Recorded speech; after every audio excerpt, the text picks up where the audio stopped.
Hello everybody. Oh yes, for those who've recently been slagging me off for being a United fan. Ah dear. Well, I was at the game last night. I didn't get home till 2 in the morning, so didn't get up till late, hence why I wasn't working Monday and Tuesday driving, because I was going to the game. And it was a fantastic feeling to actually be inside Old Trafford. Last time I saw Liverpool play Old Trafford, play United Old Trafford, I think we got beat about 7-0. It was a terrible day. Oh, it might have been 5-0, who cares, we've got absolutely thrashed.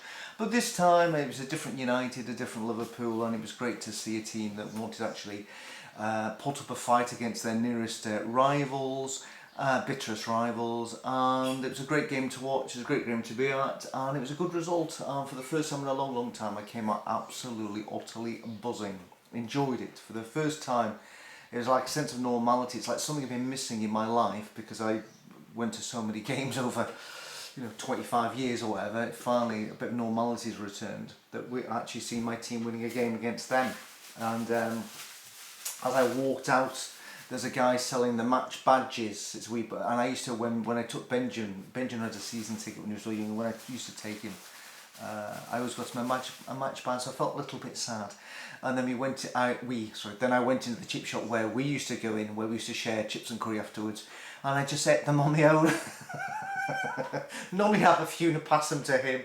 So I sent him a message, because he's now in the west coast of America, and he's doing all the canyons and that. He sent some pictures last night, it looks amazing, so he's having the time of his life, and I was at a football stadium, but hey ho. Anyway, getting back to it, yes, so what happened is that not so long ago, my old neighbour sent me a copy of something that he'd been found in the post, and it's one of those letters which I want to read because it's quite interesting. But funny enough, today I saw my first carters in Dumfries, because obviously I'm quite near to Dumfries now, opposed to Anna, and I saw my first two carters, and they were sitting next to, I think it's called the Divogilia Bridge. It might not be pronounced that way, so don't pick me up on that one, but they were standing at the entrance of that. It's like a footbridge that people come over to come to Dumfries.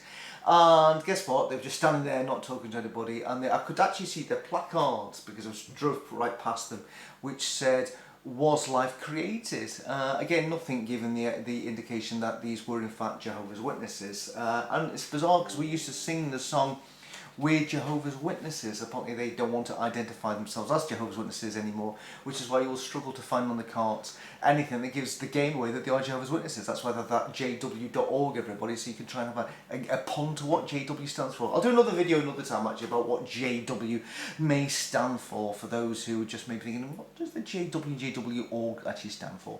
Anyway, this letter arrived, it said, I'll just read it, "Dear neighbour," there's no home address, and there's no telephone number either. Just the Kingdom Hall, Downey's Wynd in Annan. "Dear neighbour, my husband and I live in the local area, and I'm directly trying to reach my neighbours with a positive message. Many of us are concerned about the distressing troubles we are seeing around the world. Conflict in other countries and economic hardships are affecting millions of people. And we may wonder if we will ever live in a world where everyone will enjoy peaceful and happy conditions earthwide. The good news is that the Bible can offer us a very reassuring hope for the future. It describes a time in Psalms 37:11 when the meek will possess the earth, and they will find exquisite delight in the abundance of peace. It could be hard to imagine living in a world like this, given what we see in the world today. But learning, hold on, what have I done here? Is there another bit to this? Hold on, what have I done here? Oh, sorry, somebody else has just messaged me about the game last night.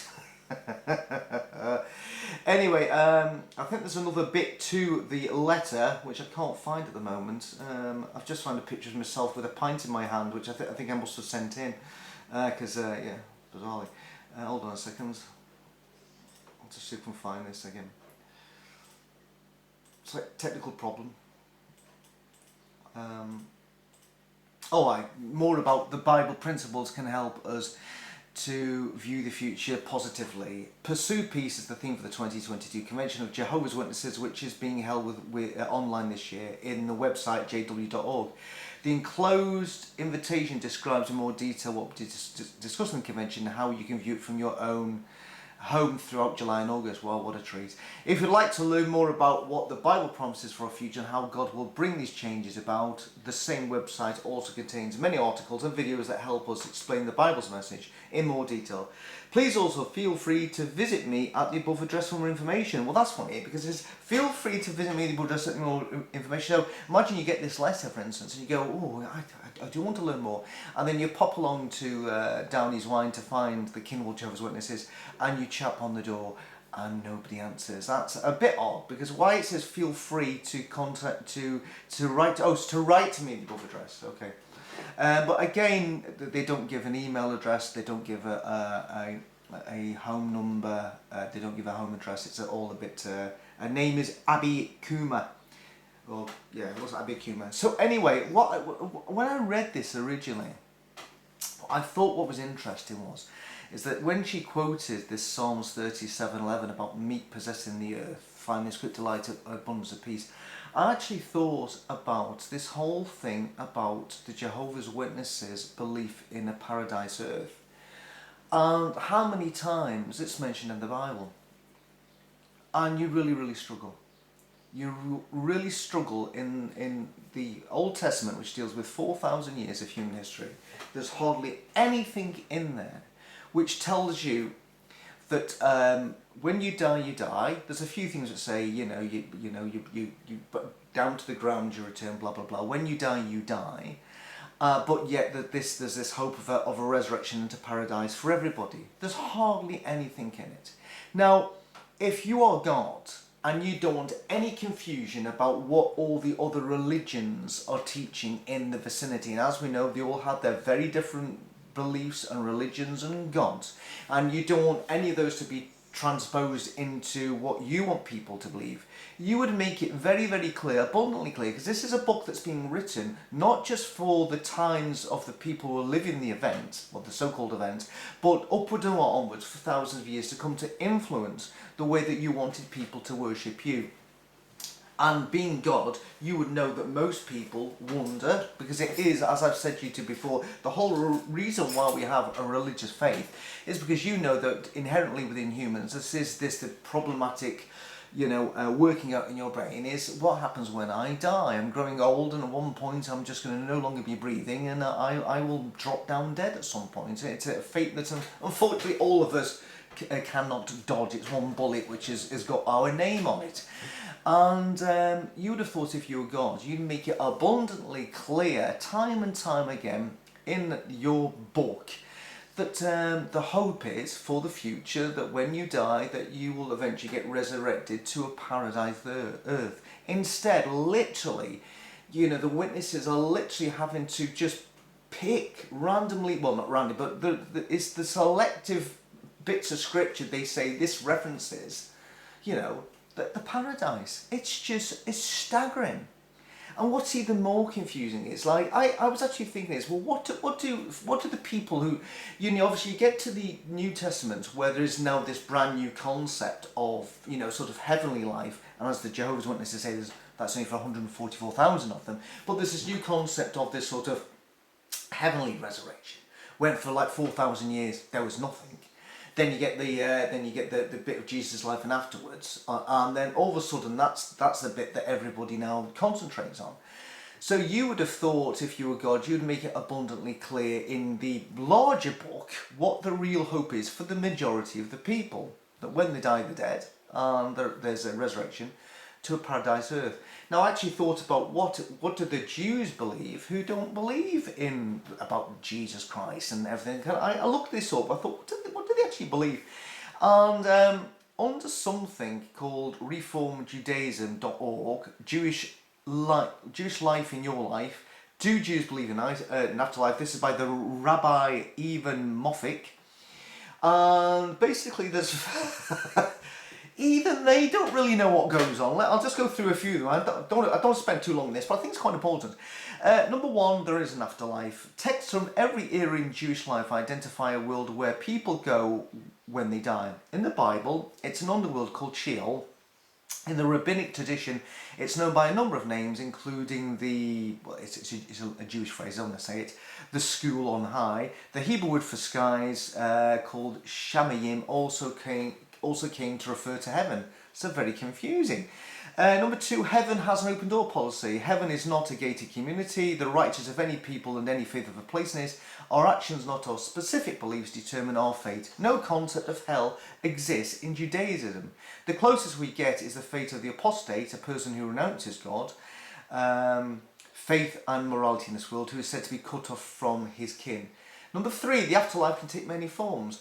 Jewish beliefs in the afterlife are as diverse as Judaism itself. From the traditional view, expecting the unity of flesh and spirit in a resurrected body. So there you go, that does sound like the resurrection. To the idea that we live on in our children and grandchildren, to a sense of heaven, perhaps with lox and bagels rather than harps and halos. Very, very clever. The afterlife is here on earth. One strand of Jewish thought sees heaven as a transitory place where souls reside after death. They reside there until they reunite with their physical bodies at the time when the Messiah comes. This approach differs from reincarnation, since their return to life happens only in the Messianic era, not as a regular occurrence as in Hinduism.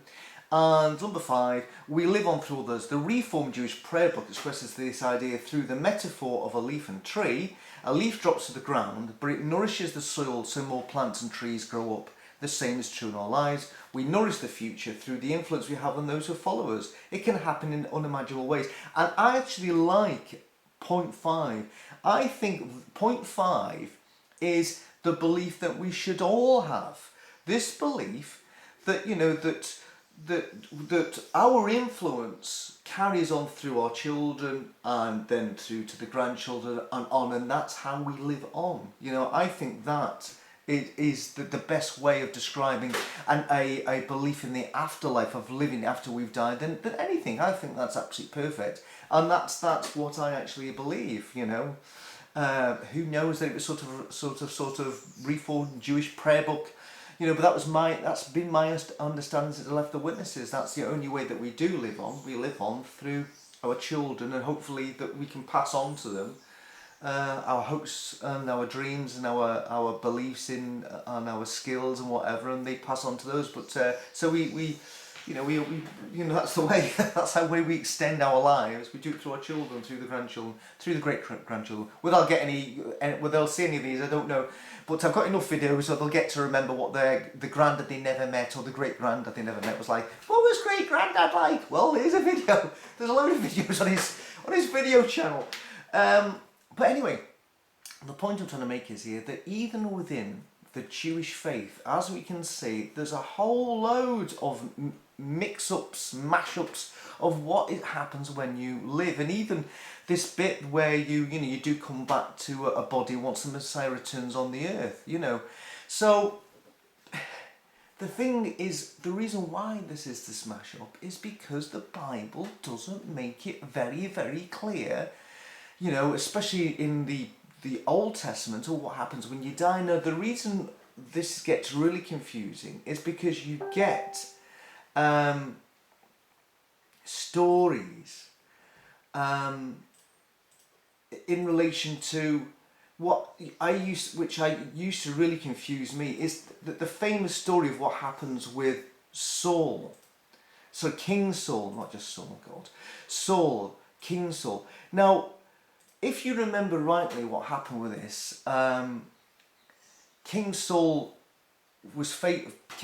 kicked out of the land all the mediums and everybody else. Right, he kicked them all out of the land, and was trying to cleanse them, and all the spirit mediums, everything else. And then apparently the Philistine army came up against him, and he panicked, and he contacted God. Well, however you did it. And he got nothing. He got no response from God at all. Now, I'll actually try and find this bit because I think it's really interesting. Let me just put it right. So there's this bit here. There we go. So Samuel had died, and he was the prophet, and all Israel. I'm reading from The Witch of Endor, which sounds like Game of Thrones. Sorry, Game of Thrones. Lord of the Rings. What was that called again? The Witch King of well, I've forgotten. Anyway, so 1 Samuel 28. I'll read this bit. I think it's interesting. I don't read the Bible much, and I'm reading this online, but I think this is really interesting. In those days, the Philistines gathered their troops for war in order to fight Israel. Basically, Samuel had died, so the Philistines assembled, they came and camped, and Saul mustered all Israel and camped at Gilboa. And when he saw the camp, he got absolutely terrified. So Saul inquired of the Lord, but the Lord did not answer him, not by dreams, nor by Urim, nor by the prophets. Saul instructed his servants, find me a woman who's a medium, so that I may go and inquire of her. So this is the same guy who's actually just kicked out all the spirit mediums, and now he wants to go and find a spirit medium, because he would like to get the advice of the dead prophet Samuel. So he disguised himself, accompanied by two men. He went up to a woman who was this witch of Endor, and the woman said to him, look, you're aware of what Saul has done. He's removed the mediums and magicians from the land. Why are you trapping me so you can put me to death? But Saul swore an oath to her by the Lord. As surely as the Lord lives, you will not incur guilt in this matter. So the woman replied, Who is it that I should bring up for you? He said, bring up for me Samuel. So, okay. Bit confusing here. Because at this point we crack on in the Bible, where in a book which is supposed to clearly define, imagine, God apparently is trying to explain in the Bible here that when you die there is nothing, there is no afterlife, you're dead and that's it, and your only hope is that you get resurrected at some future event, and there is no talking to anybody in the afterlife, and in fact there's nothing, there's bugger all, you're dead. And bizarrely, the most descriptive occasion in the Bible, well, we're talking about mainly the Hebrew scriptures here, let's not go on to how it gets really confusing in the New Testament. The most descriptive example of what happens to somebody when they die is this example here, where we have this conversation, because Saul, the woman said to Saul, why have you deceived me, you are Saul? Because somehow the woman realised this was actually King Saul. The king said, well, don't be afraid, but what have you seen? The woman replied, Saul, I've seen a divine being coming up from the ground. He said to her, what about his appearance? She said, an old man is coming up, he's wrapped in a robe. Then Saul realised it was Samuel, and he bowed his face towards the ground and kneeled down. Then next thing, this is conversation between a dead Samuel and Saul. So next thing is Samuel says to Saul, why have you disturbed me by bringing me up? Saul replied, I am terribly troubled. The Philistines are fighting against me and God has turned away from me. He does not answer me anymore, not by the prophets nor by dreams. So I've called on you to tell me what should I do. So Samuel said, why are you asking me now that the Lord has turned away from you and has become your enemy? The Lord has done exactly as I prophesied. The Lord has torn the king away from your hand and has given it to your neighbour David. Since you did not obey the Lord and did not carry out his first anger against the Amalekites, the Lord has done this thing today. The Lord will hand you and Israel over to the Philistines. Tomorrow both you and your sons will be with me. The Lord will also hand the army of Israel over to the Philistines. I'm confused. So basically, dead Samuel is having a conversation to Saul, actually saying, you are going to lose the battle, you're going to die, your sons are going to die, all these things happened, exactly as he predicted. And here's Saul, the king of Israel, who God communicated to through dreams and had this prophet, was believing that when you die, that there is an afterlife. But surely, at this point, none of the Jews should have been believing this. See what I mean? It's so confusing.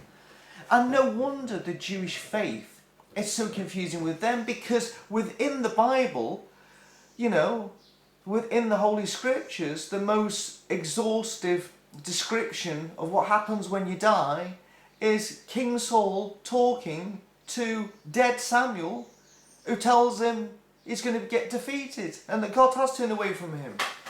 If he wanted to thoroughly deceive, he would have says, oh, just, oh. In other words, he just reiterated, confirmed what had happened and what was going to happen. If that wasn't Samuel speaking, why would, do you see what I mean? But why would that even be in the Bible?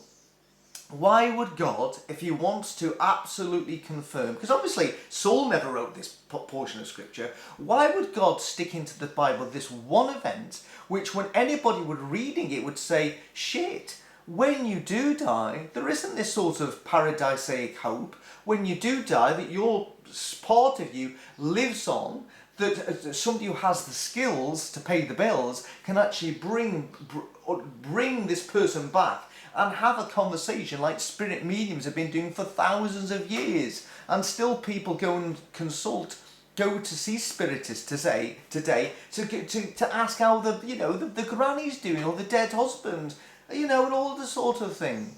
And yet here in the Bible, you get a guy who supposedly tried to rid the nation of these guys, and then all of a sudden it's put in the Bible that he goes and consults one and speaks to a dead prophet.